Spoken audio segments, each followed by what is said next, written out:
Shalom, kembali dalam acara Kompas Iman, konten pembinaan Iman Hosana bersama saya Novi dan rekan saya Tony dan narasumber kita Henry.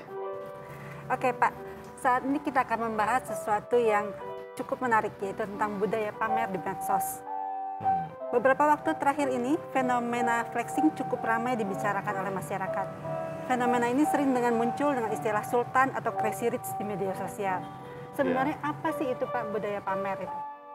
Ya, budaya pamer ini sebenarnya adalah satu gaya hidup ya daripada orang-orang zaman sekarang, di mana mereka karena perkembangan media sosial, jadi kehidupan mereka secara pribadi pun diumbar, ditampilkan melalui media sosial tersebut. Nah, namun dalam budaya flexing atau pamer kekayaan ini, biasanya yang mereka umbar itu adalah kesuksesan mereka, rumah mereka, uang mereka, liburan kemana dan sebagainya. Mungkin Bu Novi sama Pak Tony juga pernah melihat ya di TV. Misalnya kita lihat ada orang yang dia membeli satu Indomaret atau satu Alfamaret. Semua dibeli barangnya, lalu barangnya dibagikan kepada orang-orang yang mau, orang-orang miskin dan lain sebagainya ya. Nah, itu adalah satu flexing juga, karena dia memamerkan ya. Memang kelihatan tujuannya baik, tapi itu sebenarnya memamerkan akan kekayaan dia. Bahkan ada, saya pernah melihat yang terakhir masuk di TV sampai ditangkap polisi karena dia memamerkan ya, jalan-jalan ke sebuah tempat wisata padahal dia sakit corona. Itu sangat memprihatinkan sekali ya. Padahal dia tahu corona itu dilarang untuk jalan-jalan, harusnya diisolasi mandiri. Tapi justru dia dengan bangganya, dengan sombongnya, saya sakit tidak bisa ke Bali, tapi saya bisa ke sini jalan-jalan dan tidak apa-apa gitu ya. Nah, itu akhirnya kan jadi satu isu yang membuat pemerintah daerah tersebut juga bingung. Ini tiba-tiba ada orang sakit corona bisa bebas di kotanya gitu ya, nggak isolasi. Nah, akhirnya dia kan juga dipanggil polisi gitu ya. Nah, budaya flexing kira-kira seperti itu ya, satu gaya hidup yang memang seiring dengan perkembangan zaman, tapi juga ada satu kebiasaan untuk memamerkan itu ya, entah keberhasilan, kekayaan dia dan lain sebagainya, dipamerkan kepada orang-orang yang ada di media sosial. Iya. Nah, kalau sebenarnya dulu itu apakah sudah ada budaya pamer cuman karena tidak ada media yang menyebarkan gitu ya? Berbeda dengan sekarang, Pak. Sekarang kan tinggal pakai jari saja seluruh dunia tahu. Ya. Nah, sebenarnya kalau saya melihat ini sudah ada dari dulu ya, Pak. Apakah ini penyakit atau budaya atau bawaan gitu? Iya, memang sangat menarik kalau kita melihat dengan orang-orang kaya zaman dulu dengan orang-orang yang mungkin sok kaya katanya ya zaman sekarang ya. Kalau dulu ya kita lihat orang-orang yang memang kaya itu justru rendah hati, nggak mau memamerkan kekayaannya ya. Kadang kita malah nggak tahu orang ini kaya. Mungkin kita pergi kemana sama dia, nonton di bioskop, sebelah kita siapa gitu ya, pakaiannya biasa dan sebagainya ya. Nah, itu biasanya memang gaya hidup orang-orang kaya zaman dulu, memang dia menjaga dirinya, nggak pengen orang banyak tahu dia itu kaya. Nah, tapi kan sekarang ini memang beda. Orang kadang yang mungkin kaya, mungkin juga kaya-kayaan atau baru kaya, tapi pamernya luar biasa gitu ya. Nah, ini apakah penyakit atau bukan ya? Ya nggak sampai sebegitu juga Pak, saya rasa ya. Tapi memang satu sikap hati yang sudah berubah oleh karena perkembangan zaman. Nah, saya sendiri membedakan ya, orang-orang yang flexing ini mungkin ada 3 tipe lah menurut pengamatan saya ya. Satu itu mereka memamerkan kekayaan karena ada tujuan di balik mereka memamerkan kekayaan mereka. Jadi lebih ke arah untuk marketing. Misalnya pamer mobil, pamer rumah, pamer uang, lalu bagi-bagi uang dan lain sebagainya ya. Pamer liburan kemana, tempat-tempat yang bagus, makan yang menunya luar biasa ya. Nah, ada yang memamerkan itu supaya apa? Orang itu dalam tanda kutip terjebak atau termotivasi untuk ikut apa yang orang itu mau orang lain lakukan. Jadi seperti influencer ataupun marketing ya. Jadi itu untuk seperti pancingannya. Lihat, ini saya sukses, kaya, dan lain sebagainya. Ayo, kamu ikut saya melakukan ini, maka kamu akan bisa seperti ini. Nah, ini satu hal yang mengerikan ya. Tapi inilah kenyataan ya. Jadi orang pamer itu ada tujuannya untuk, dalam tanda kutip bahasa saya itu menjebak. Nah, misalnya kan sekarang ini kita lihat di TV ada ramai robot-robot trading, itu semua sudah ditutup oleh pemerintah ya. Nah itu kan kalau kita lihat orang-orang yang jadi mungkin pemiliknya ataupun orang-orang yang mempromosikannya itu kan selalu memamerkan kekayaan mereka gara-gara robot-robot ini. Tapi sekarang akhirnya apa? Itu rupanya kan bohong-bohongan juga. Banyak orang sekarang malah jadi stres karena uangnya sudah masuk nggak bisa ditarik. Nah jadi ini ada tipe pertama menurut saya orang flexing itu karena dia ingin memang teknik marketing lah untuk dalam tanda kutip ya bagi saya tadi menipu orang-orang supaya mengikuti uangnya masuk dan akhirnya uangnya dipakai oleh yang influencer ini ya yang menunjukkan gaya flexing. Nah yang kedua itu adalah orang-orang yang memang ingin untuk memamerkan kekayaannya. Jadi memang ya pamer aja dia sudah kaya, dia ingin pamer ya. Dia naik pesawat, dia makan makanan yang luar biasa dan lain sebagainya. Ya mungkin untuk pamer, memang kesombongan ada untuk membuktikan diri dia itu lebih baik daripada orang lain dan lain sebagainya. Nah yang ketiga menurut saya ada juga orang flexing itu karena memang dia ikut-ikutan saja. Secara polos dia mungkin lihat idolanya atau tokoh-tokoh di Instagram suka flexing ya pamer-pamer kekayaan. Nah dia juga karena mampu dan bisa ya dia juga pamer juga gitu. Nah ini yang mungkin agak lebih baik kita bilang ya. Karena dia sebenarnya motifnya ya tidak ada apa-apa, cuman ikut-ikutan saja dia sebenarnya seorang yang polos gitu. Ya, kira-kira seperti itu dulu Pak dari saya. Mungkin ada yang lain gitu ya. Soal flexing ini. Ibu Novi. Kita Ya. sebagai orang Kristen Pak ya, bagaimana kita memandang hal seperti itu Pak, flexing itu? Ya. Nah, tentu kalau kita sendiri sebagai orang Kristen, flexing ini kita harus boleh katakan tidak baiklah untuk kita kerjakan sebagai orang Kristen ya untuk flexing ini. Mengapa? Karena ini berkaitan dengan kesombongan yang pertama ya. Kesombongan untuk memamerkan kekayaan kita. Nah kita coba lihat ya di dalam Alkitab itu ada satu bagian di dalam Amsal pasal 6 ayat 16 sampai yang ke-19. Saya bacakan buat kita ya.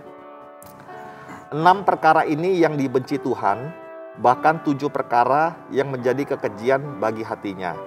Mata sombong, lidah dusta, tangan yang menumpahkan darah orang yang tidak bersalah, hati yang membuat rencana-rencana yang jahat, kaki yang segera lari menuju kejahatan, seorang saksi dusta yang menyemburkan kebohongan dan yang menimbulkan pertengkaran saudara. Nah, jadi kalau flexing dilihat dari ayat ini, dikatakan Amsal adalah dibenci oleh Tuhan. Nah, karena flexing itu adalah berkaitan, tadi saya ada bahas ya, berkaitan dengan orang yang sombong. Ya. Terus ada juga orang yang flexing itu adalah merencanakan satu kejahatan. Membuat rencana-rencana jahat untuk orang lain. Nah, ini tentu ya, bisa kita katakan sangat mengerikan ya. Flexing ini memang budaya yang memang lagi ngetren karena memang dari Amerika kita lihat banyak sekali orang-orang memamerkan kekayaan ya, gaya hidupnya yang mewah supaya orang-orang akhirnya bisa ikut ya apa yang mereka inginkan. Nah, tapi sebenarnya ada rencana yang jahat di balik itu semua. Nah, kita orang Kristen ya sebaiknya jangan juga melakukan flexing apalagi dengan tujuan yang buruk. Ya. Nah, tidak dengan tujuan yang buruk pun, dengan satu motif untuk menyombongkan diri, itu pun Tuhan tidak suka ya. Karena kita bisa bayangkan ya, sekarang ini dalam zaman apalagi corona, begitu banyak orang hidup sulit, orang kadang mau makan aja sulit gitu ya. Kita misalnya orang Kristen malah pamer-pamer kekayaan. Wah, ini ya, tidak ada Tenggang rasa ya. iya tenggang rasa, empati gitu. Orang lagi susah dia pamer gitu ya. Nah, kalau memang ada kelebihan kekayaan bagi saya, memang lebih baiknya itu dibagikan kepada orang lain. Dan dibagikan pun tidak perlu dipamer-pamerkan gitu ya. Karena Alkitab pun pernah ngomong ya satu kali, waktu kita memberi tangan kanan, tangan kiri itu nggak perlu tahu, ya. Jadi kita kasih pun kepada orang lain ya sudahlah, biar orang nggak tahu pun nggak apa-apa. Yang penting kan tujuan kita memberi ya adalah untuk menolong orang. Nah, ngapain buat dipamer-pamerkan gitu ya. Jadi memang flexing ini kita harus berhati-hati sekali. Apalagi kita mungkin ikut-ikutan artis, banyak orang, kita anggap itu biasa ya. Biasa menjadi kebiasaan, tapi sebenarnya hati-hati. Itu ada kesombongan dan orang yang melakukan biasanya ada rancangan-rancangan jahat. Nah, lebih baik kita berhikmat, janganlah flexing gitu ya. Jadi misalnya mau menampilkan sesuatu di media sosial, ya menampilkan yang wajar-wajar saja. Ya, mau wajar-wajar saja. Misalnya lulus kuliah, S2 sama keluarga foto ya nggak apa-apa ya. Itu kan namanya untuk kenangan ya. Juga menginfokan ke teman-teman sudah lulus kuliah. Saya pribadi juga sering pakai media sosial, suka posting foto juga.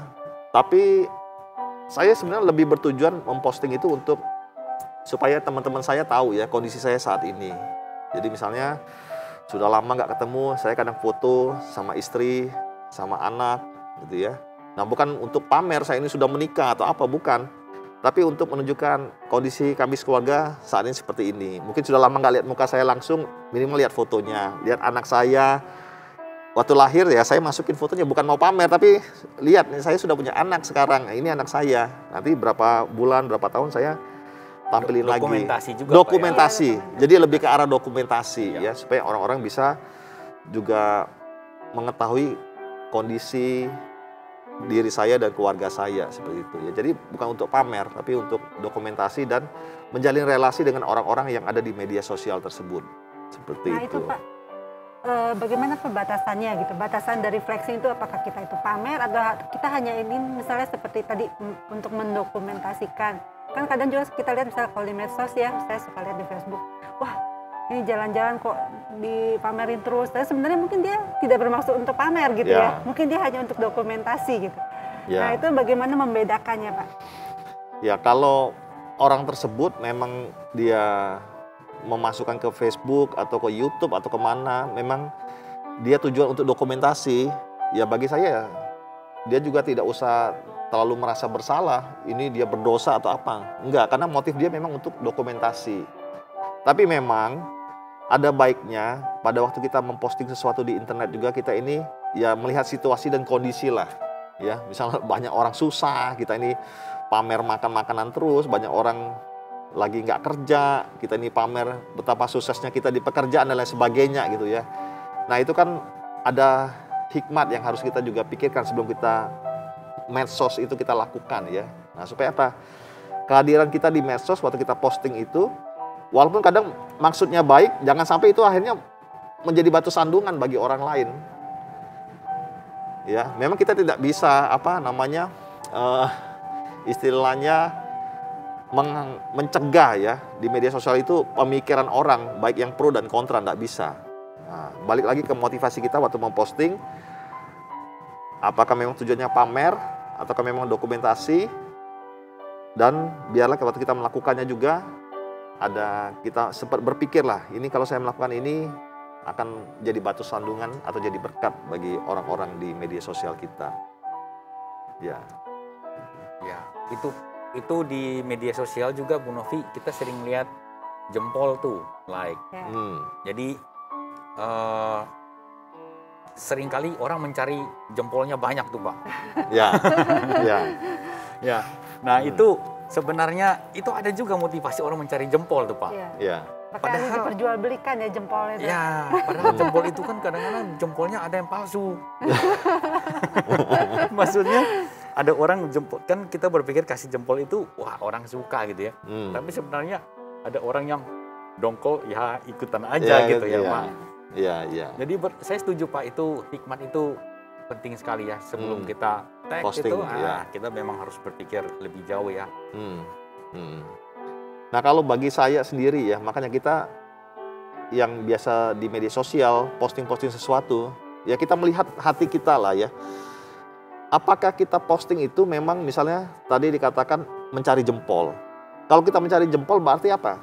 Diri kita ini seperti butuh pengakuan ya di media sosial. Nah kalau kita sudah sampai tahap seperti itu, berarti ada masalah dengan diri kita di dunia nyata ini. Itu kan dunia yang tidak nyata ya bagi saya. Ngapain kita cari pengakuan di sana? Betul.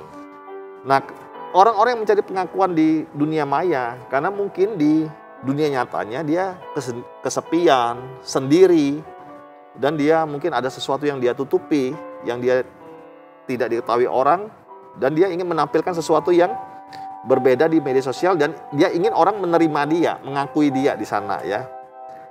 Nah, karena itulah pada waktu kita di media sosial itu, menurut saya kita pribadi-pribadi yang menggunakannya itu harus melihat sendirilah diri kita ini. Seperti apa sih sebenarnya kita ini waktu bermedsos itu, apa sih tujuan kita, motif kita itu apa gitu loh. Iya.